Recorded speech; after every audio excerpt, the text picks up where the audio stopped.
Hello, the rest of the world. Yes.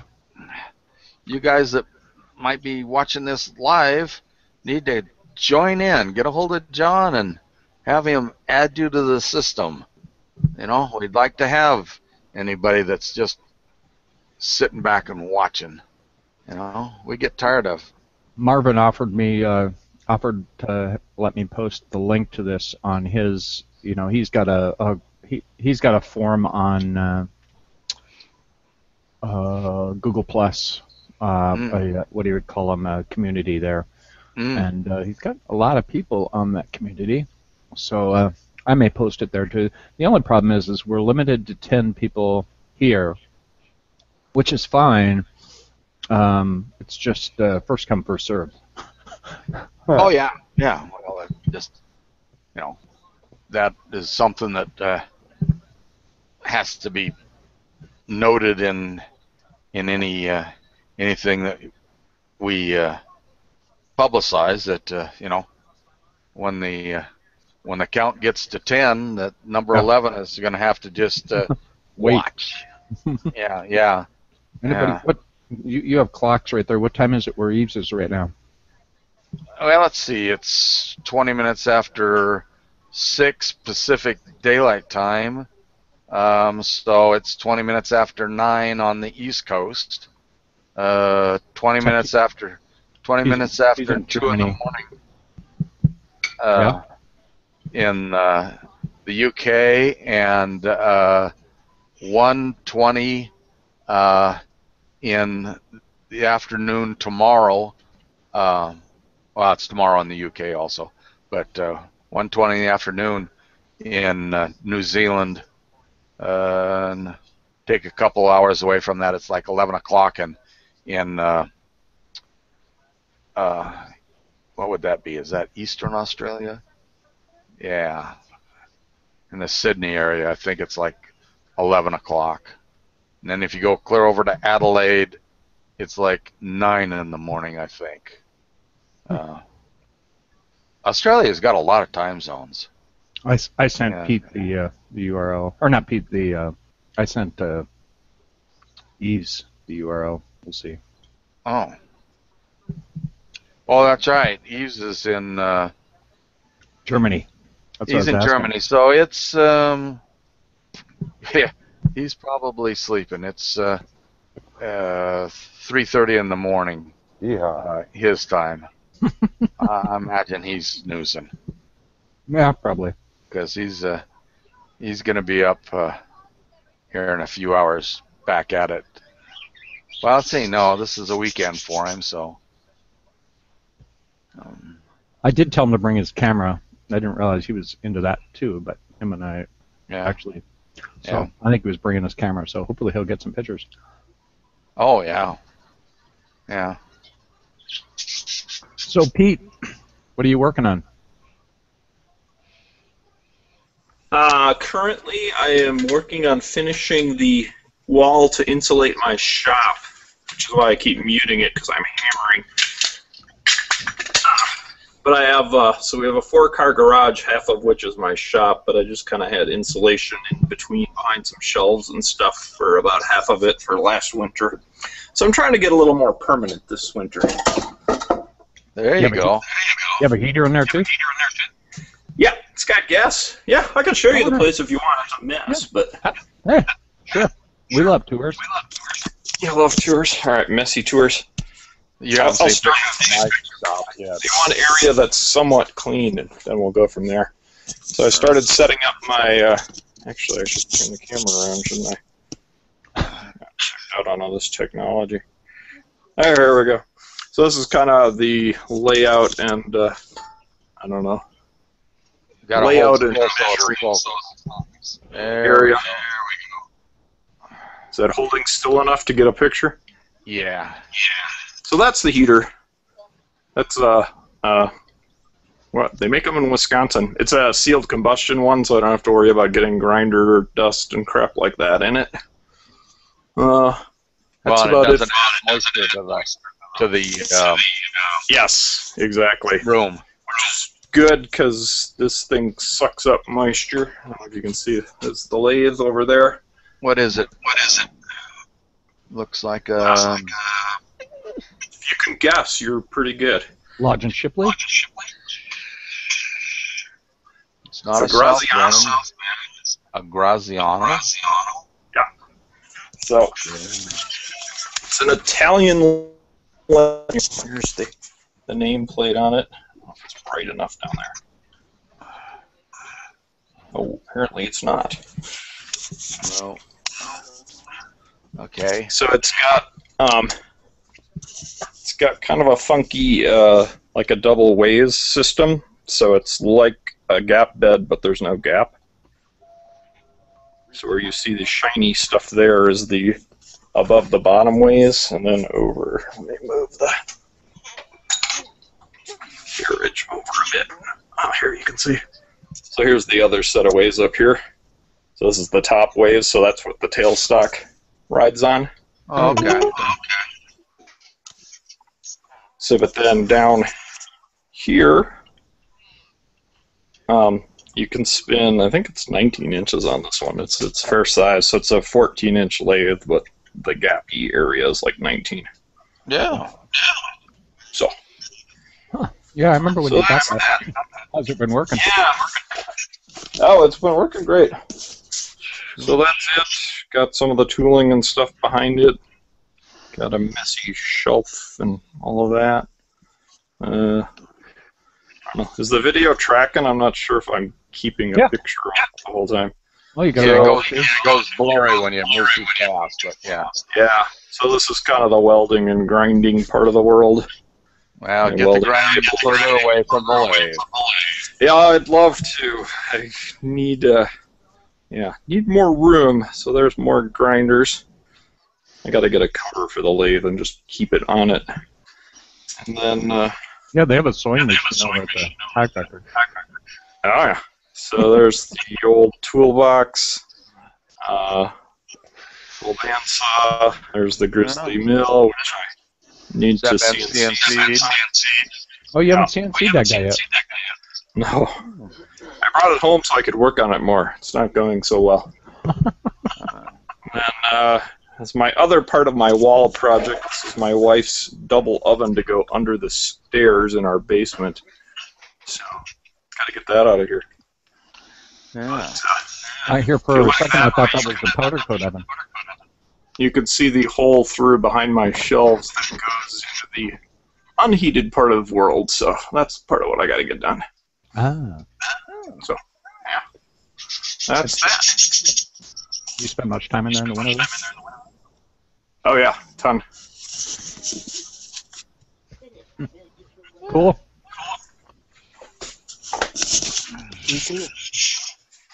And these guys gonna at least John can attest that your shop is clean in comparison to mine. It has its moments. It hasn't been clean in a while, but it's a constant battle. Hey, there's Alan. Hey, Alan. Hey. How you doing, Alan? Alan must not have a headset again. Yeah. No, I do, but I don't know if you can hear me. Oh, yeah, I can hear you. Yep. Yeah. Good evening, guys. Yeah, good evening. Good evening.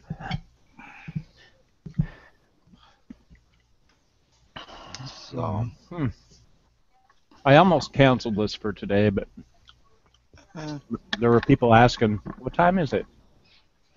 So I figured, we don't have many kids anyway, so it's not a big deal. Yeah. Yep. So what have you been making, Alan? Well, I start packing. I'm in progress of moving. Oh, that sucks. Yeah, it sucks. Moving far? Moving far away. Unfortunately, I lost my job. Oh, no. Yep. They downsized you right out of a job, right? Well, downsizing is going on a very long time. I had to terminate so many employees. and I can't take it anymore. It's too much stress. Then voluntarily, I'm leaving the company. Oh, I don't blame you. Yeah, I'm sick of it. I'm sick of playing with the people's life. Yeah. And they don't think twice to do it. So. No. Yeah, everybody thinks that's my decision. I mean, they are just individuals working with the company's rules. Mostly people don't understand that, and I can't take it anymore. I decided to leave the company after 32 years. Wow. Yeah. That's a lifetime. It's enough, yeah.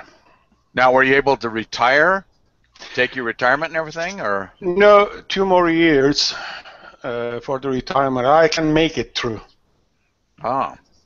What I'm going to do is I have my son has a very nice business in Turkey.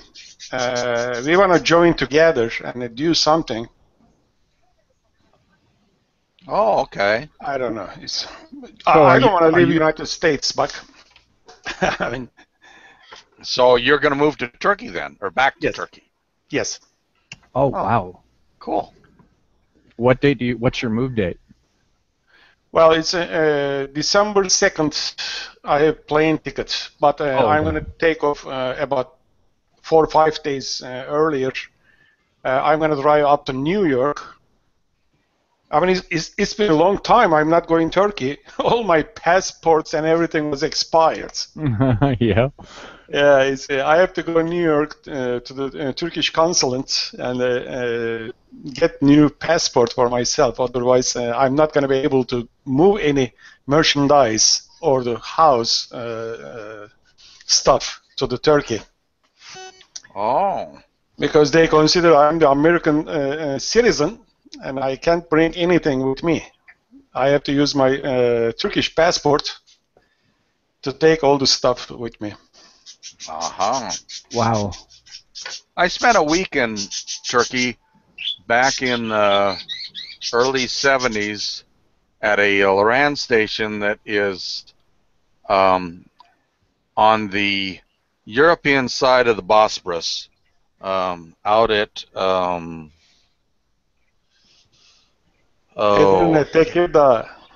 I can't think of the name of the little town that it was at. But we made several treks into Istanbul, and Istanbul, man, yeah, Istanbul is very interesting. And are you calling Istanbul as an little town or something? No. Okay. Istanbul is a big city. No, the LAN station was on the European side of the Bosporus, and 20 or 30 kilometers east. Would that be east? West. West. Yeah, west of Istanbul. But we load up into the van, and the Turkish driver would drive us into Istanbul, and we visited that big, huge marketplace there in Istanbul. Oh, that place was huge. I mean, huge. But yeah, so. But Americans did not drive in Turkey. No. Why? No. I don't want to offend Alan, but Turkish drivers are crazy. I didn't know there is a Turkish drivers. They're all pilots. I tell you, if your horn quits in Turkey when you're driving, you're dead. Yeah, I mean, I know that. Yeah. I mean, that's a bad impression because all you see is the Istanbul. Istanbul is not Turkey. Istanbul is very big capital city in the Europe. Yeah. And so many different ethics, so many different people lives in that city. We're talking about almost 30 million people living in Istanbul and the surrounding area. Is that 30 many? million, Wow. yes. Mm-hmm. Yeah. Yeah, we're not from there. I'm from Izmir, which is the west part of Turkey. It's a southern side. Warmer and a little bit quieter and a lot better lifestyles and nice beaches, nice forests. Everything is so nice. Oh, yeah. Yeah, we don't like Istanbul. Anytime I go to Istanbul, believe me, I'm coming back sick. Yeah. Yeah. Well, I imagine that Istanbul for you is kind of like New York or LA would be for me. Right, you know? right, exactly. Yeah. Exactly. Where I'm out in the country and everything else. So same thing for Turkish people too. I'm just telling. I live in United States. Oh, okay. Where are you? New York? It looks like New York is the only city in the United States. Yeah. Yeah. Well, you'll have one of the few X cars in Turkey once you get it shipped over there. Well, actually, that was one of the idea because a couple of companies was very interested giving me the distributorship in Turkey. One from the Germany, other one from the France. Oh wow! I just proposed to Zach to get some distributorship for the X car in Turkey. He didn't even interested. Yeah. I don't know. I told him, I mean, totally, completely different market for you. They don't buy your machine because nobody speaks English. They don't want to buy anything if they can understand the technical sport. I mean, they can speak French. Yeah, they can speak French or the German, but they don't speak English. Yeah. Like me, I was speaking only French and the Turkish when I come here. Yeah. He didn't want it. He didn't even show any interest. He said, "Okay, good luck." I said, "Okay, I don't need luck." Yeah. So, hey Tony, just to try to get this back on CNCville. Yeah, I'm sorry. No, it's okay. It's okay. It's okay. We often do this. You are by no means the sole person accused of doing this. No, we all deviate. And this is mild.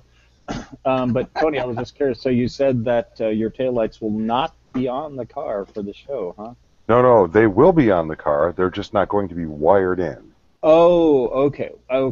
I guess I read that wrong. Okay. Well, at least they're on. At least they're on. Yeah. Let me drop a picture into the chat because the guy sent me a teaser.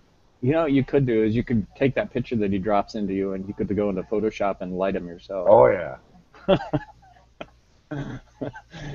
Yeah. See, they're lit. Yeah. See, it's fine. Well, and then the other thing I found, he told me, he's like, yeah, we're trying to hook it up and you've only got 3 wires. I'm like, yeah, so? He says, well, it's a 4-wire system. And it's like, damn it. Well, okay. I was just curious what the wiring was. But well, what I sent was what I assumed it was. And you've got a running light, a brake, which would be your stop or turn, and then a ground. No. Brake and turn signal are separate. Oh. So it's a redo then, huh? No, I just have to whip up a 3 to 4 wire conversion circuit, which is not bad.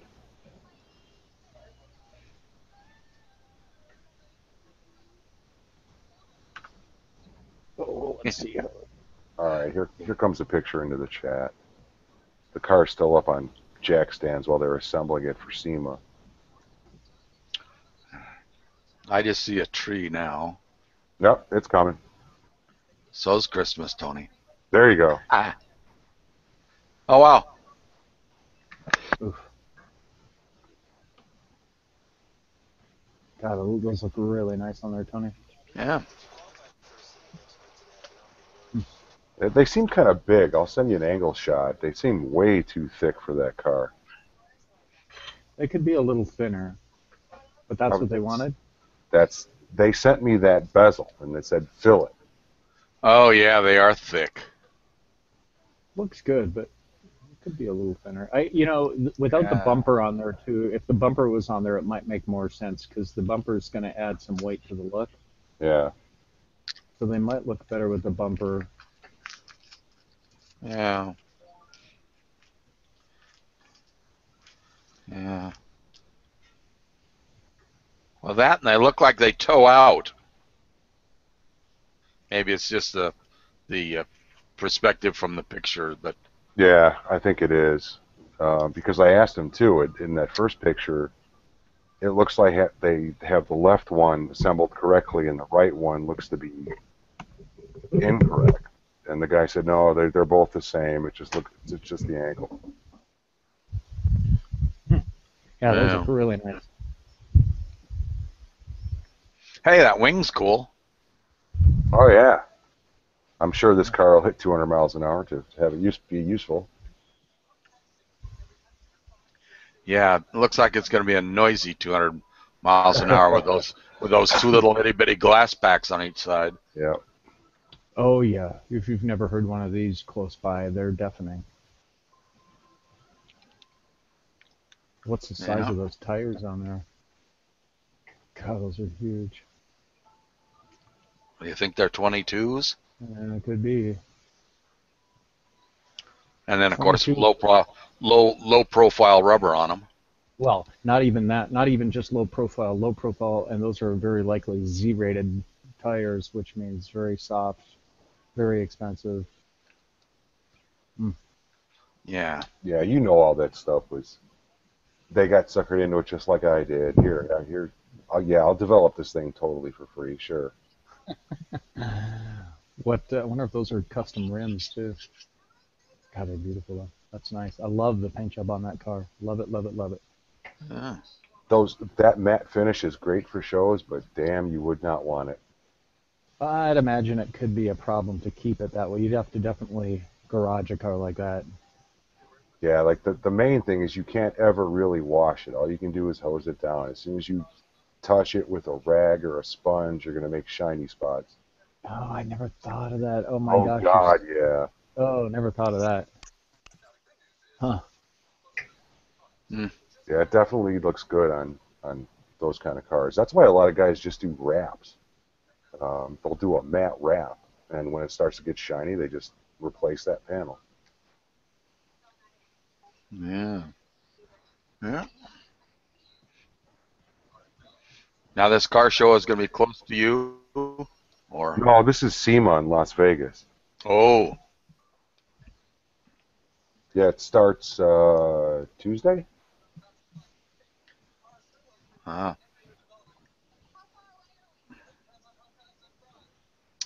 get a email daily from Gizmag, and they they talk about the various car auctions and everything else, and there was a basket case motorcycle that went for, I want to say, $250,000 or something like that. I don't remember what the motorcycle was, but it was a basket case, and at auction it went for that kind of money. Jeez. Yeah. So it had to be rarer than hen's teeth.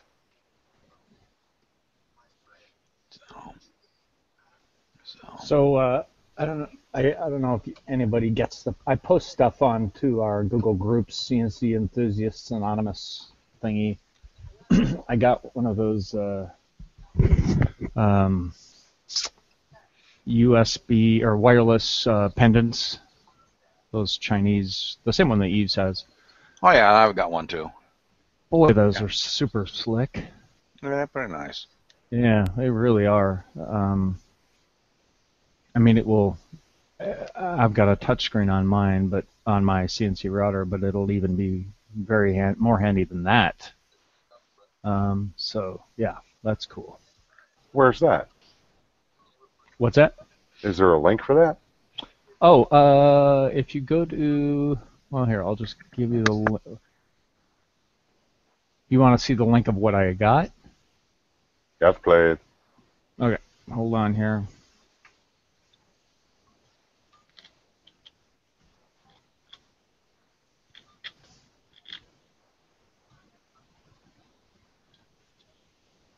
One second.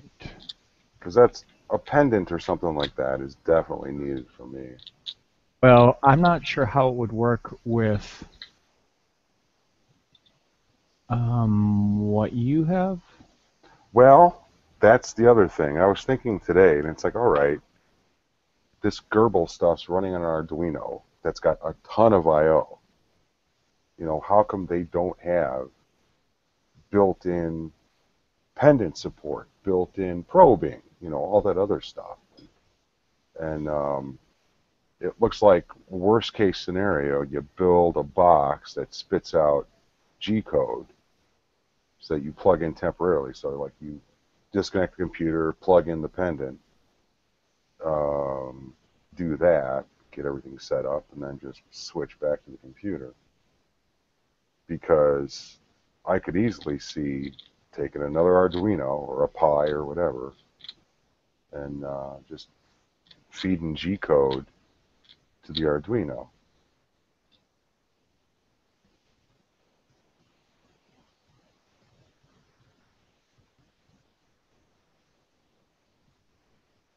Am I gone, or is that him?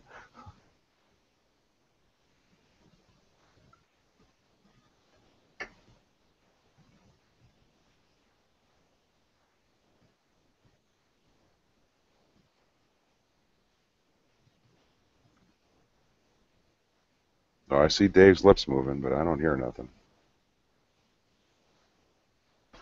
That's because I was coughing and I had myself muted. Thank you for pointing that out to me. Or I'd have just sat there and talked to myself. Because John froze, and I'm like, am I dead, or is it everybody? What I started to say was... Oh, there he goes. That I don't use easel or Arduino or Gerbil, so I don't even begin to think that I understand how they are doing control of the X-Carve. Yeah, the Gerbil stuff is really just waiting for G code and acting on it. Yeah. And so what I need to do is, instead of like people are talking, like I found a link to an article about a pendant that's run on an Arduino, and it plugs in to the USB port on the Arduino for that. And it's like, well, why muck around with that whole thing if I can just tap into the serial port of the Arduino? Then I can feed it stuff from any controller that I want. I could use one of my Atmels that I got laying around to do jogging and probing and all that stuff. Yeah. Because there was a nice simple pendant that a guy posted up about on Thingiverse. But it was made for his, not Shapeoko, but it was a ShopBot. I'm not sure what that is, but... Well, that's a big guy, usually 4x4 or 4x8, or I don't know if they go bigger than that, but yeah, they're big, very nice. I just posted the link to just the little post I put about it. The place I got them from, CNC Automation or whatever, they don't have anymore, or Automation Technologies, they don't have anymore, it appears, but you see them all over. eBay has, Amazon has them, eBay has them. If you search for the model number that's in there, you'll They're all over. But super handy. On ShopBot, ShopBot started making a little tiny portable thing as well. It was kind of a strange thing for them, but it's kind of meant to be movable, so you place it on the work and then keep moving it. It's possible they did something for that. But, yeah, generally they're huge, but this was quite a departure for them. Do you guys have a ShopBot there in the Hack Factory? Nope. Didn't know. No, we almost got one donated and then didn't. I'm really kind of surprised that that place where a lot of those shop tools came from, where Riley was working for a while, I'm kind of surprised that place didn't make it. Yeah, well, it's interesting. There's a new makerspace that's less than 3 blocks from there now. Yeah. What's the magic formula? I don't know, but I'm kind of surprised. Yeah. I just threw up a link to that ShopBot pendant that inspired. Oh, nice.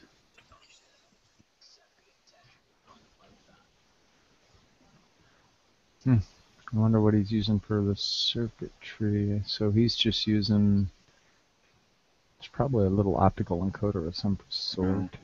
It's actually a Burns encoder, mechanical, that I use in some of my products. Oh, nice. It's 24 pulses per rev, 24 detents per rev. I think it's not quite quadrature. I think it's gray. So the 3 buttons are the 3 axes? Right. The idea is you hit the first one, it's XYZ going down, so you hit the first button and you're jogging X, second Y, third Z. Okay. And so it just moves with the encoder. You can't set it for steps?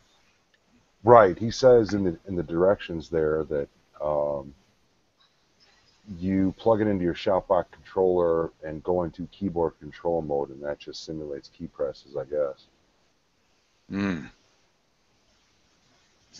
Yeah, so they're just, I see. Yeah. Because the one John posted, you can set it for continuous or step mode, so that it'll, if you want it to move an inch with every step, every click of the encoder, it'll do that. Or if you want it to only move a thousandths with every click of the encoder, it'll do that. It's nice, especially like for initial setup. When you're trying to get things lined up and get your world stuff set up. I can see where that's really going to be a time saver for that.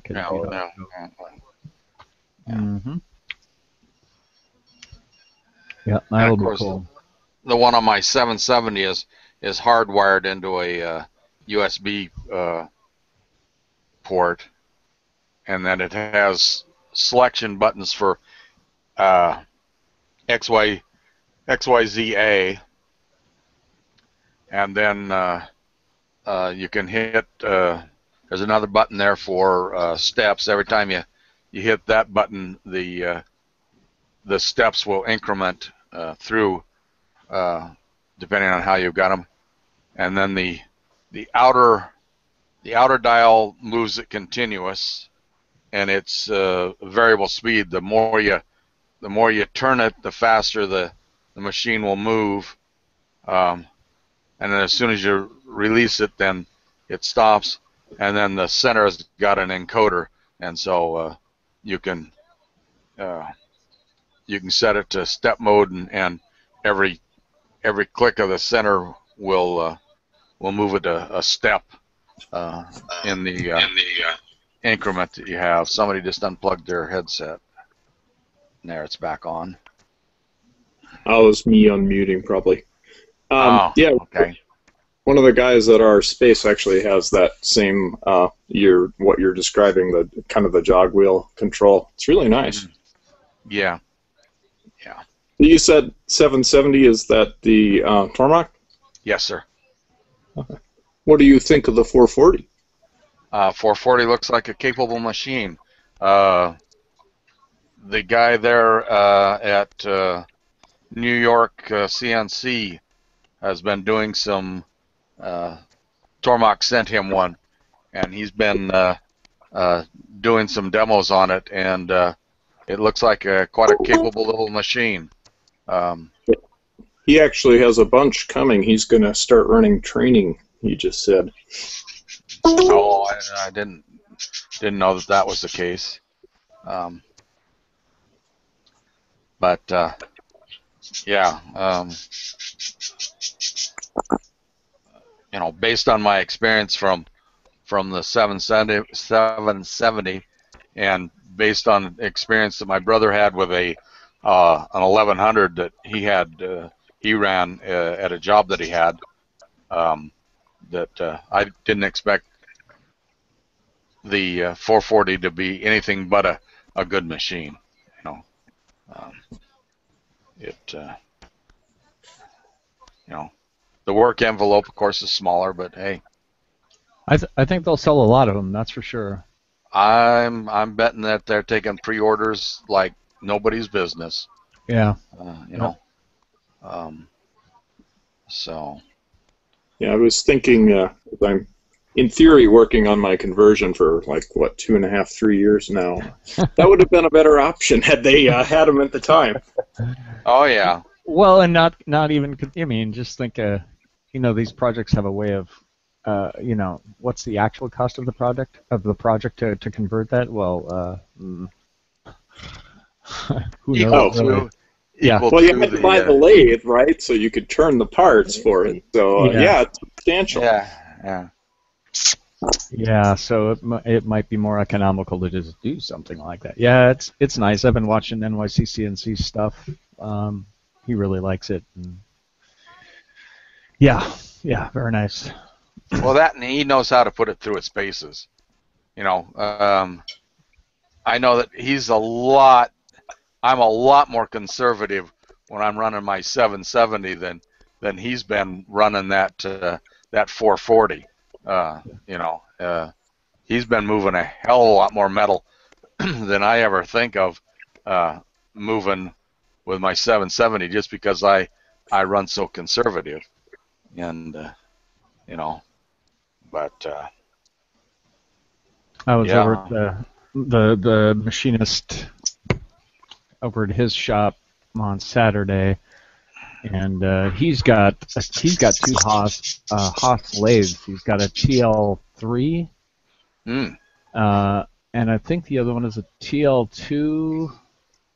I don't know which one, but he's got two of them. Very nice. Yeah. That TL3 is really pretty, actually, to see it. Yeah. It's also a lot bigger than it looks in pictures when you see it close up. Yeah. It's huge. Yeah, if I had a spare 16,000, I'd have a Tormach slant lathe sitting in the shop somehow. But I don't, so I won't. Gotta play the lotto. Yeah, well, I don't do that either, so. Oh, man. I'm doomed there. And I only have a one-car garage. It's got no space, so there's no. Oh, hey, John. Yeah. I know just the thing to fill that one-car garage, though. There's an auction, and they have a 10EE. Oh, don't even tease me about that. Wow. Don't even tease me about those. Is that auction that you guys have been talking about in the email updates I get? There's some auction. Yeah. The prices were phenomenal. There was really decent prices on that. Well, it's interesting because they charge a huge fee if you do it online, but not if you do it in person. It's actually a live auction, so I think a lot of people just aren't bidding.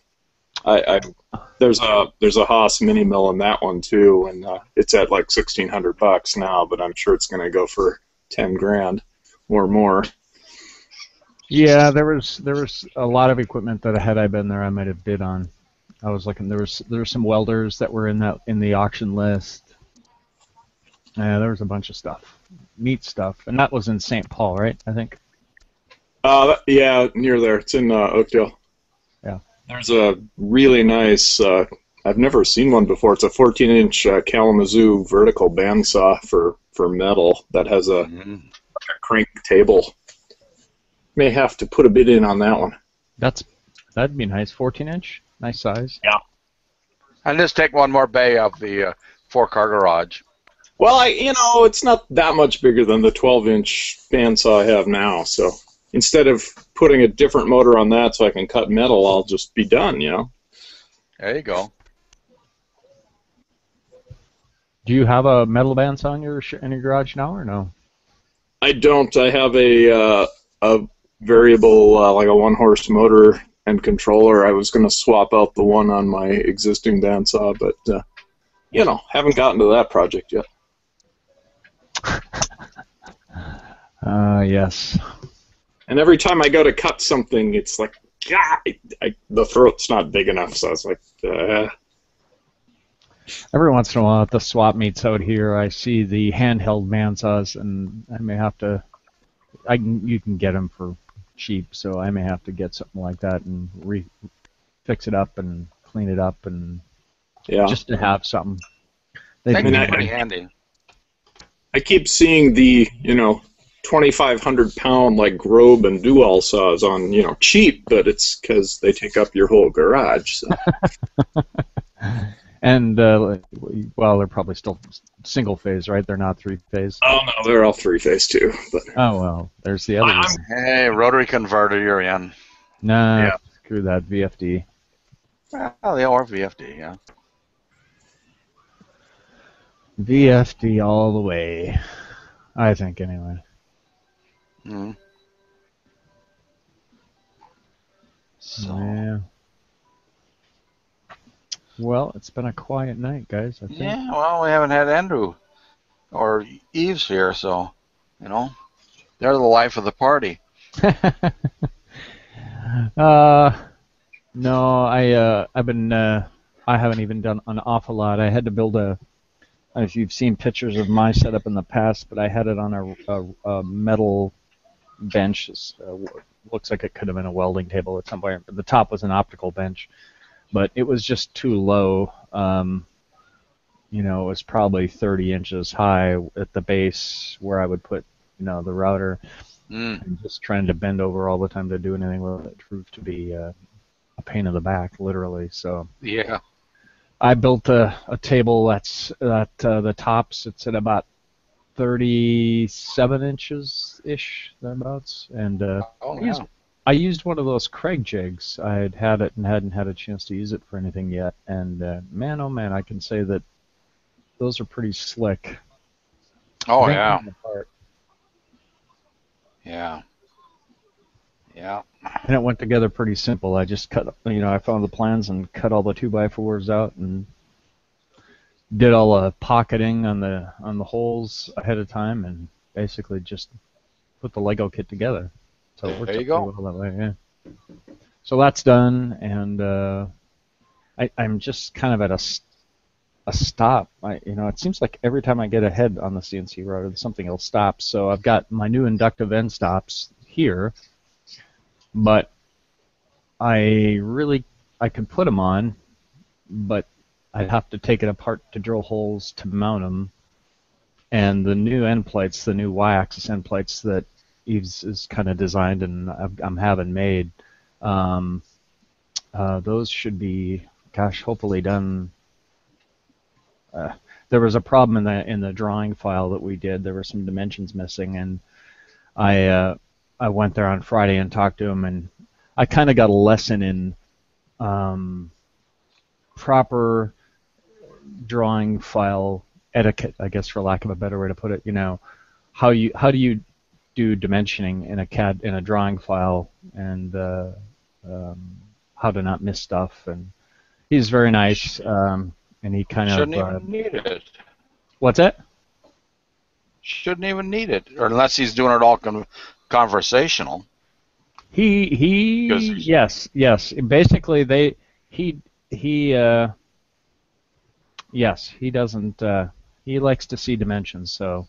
Oh. And on top of that, I wasn't giving him a DXF file, so now he's got the DXF file, so he will be good to go.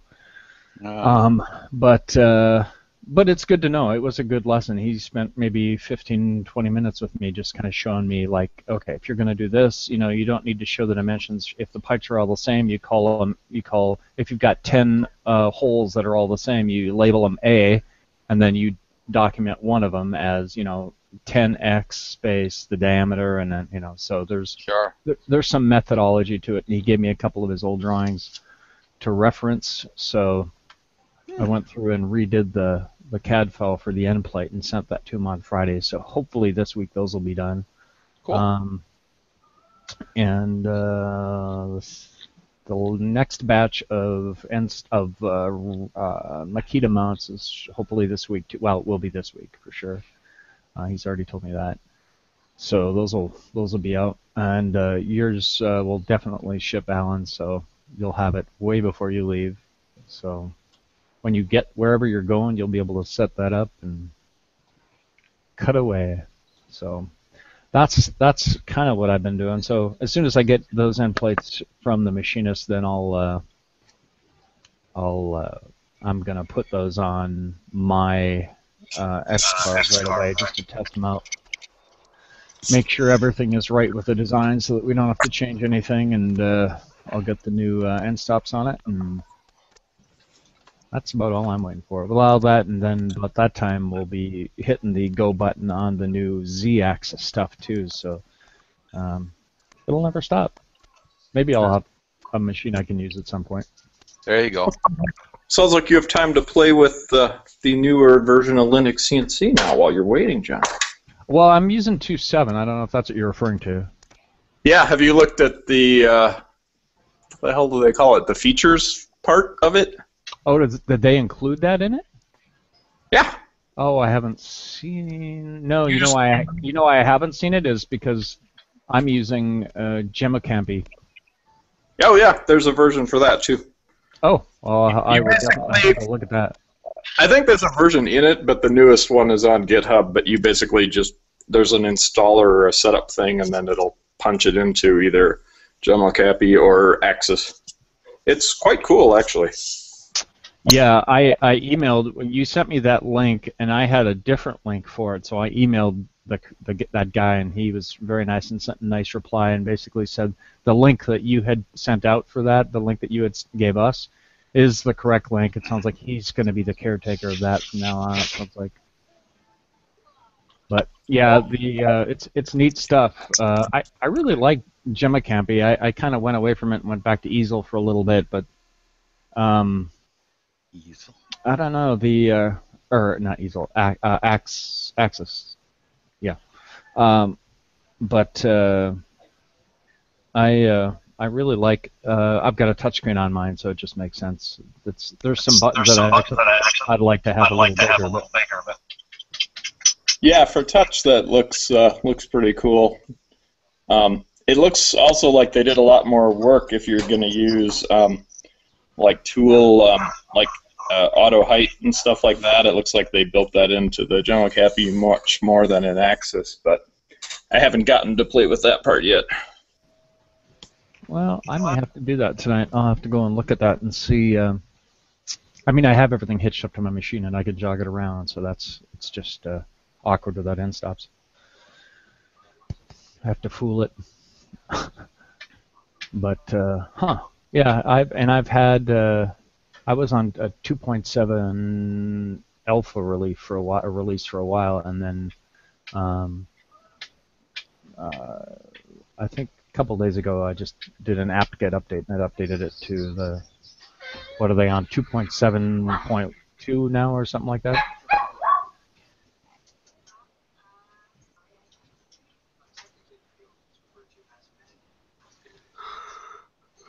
All right, guys.